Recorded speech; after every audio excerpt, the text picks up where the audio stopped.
Rough weather today. Parts of New Jersey here. This tree fell and nearly split a house in two in Hamilton. That's in Atlantic County. The National Weather Service says a tornado did touch down.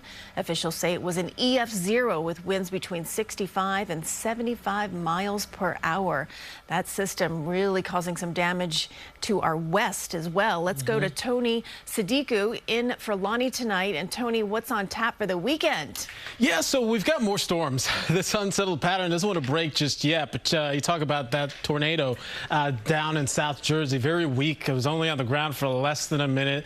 Less than half a mile, but you get that kind of weather. Most of our weather today was sub-severe, but midday, yeah, you were dodging some of it. And as you can see, it's quieted down most of the evening. You're able to get outside and enjoy quiet weather, but we look to the west to see what's on tap, and thankfully it's not this. It's just a mess from Ohio to Kentucky down to Tennessee.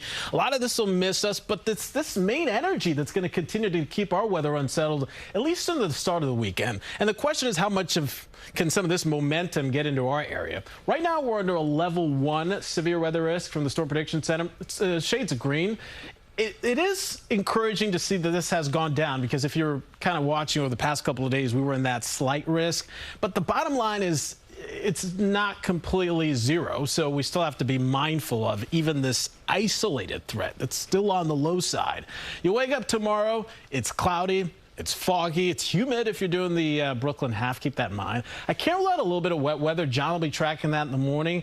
But I think by the time we cross over midday, early afternoon, you're like, this is a nice day. You got the sun out, and most of it is dry. It's hot. Feels like summertime.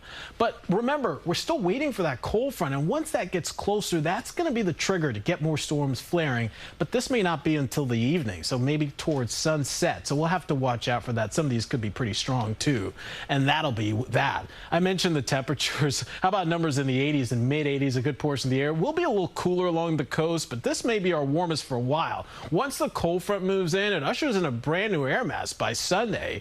We've got increasing sun, although we'll still hang on to some clouds. It's cooler, it's breezy. Sunday, by far the pick of the weekend.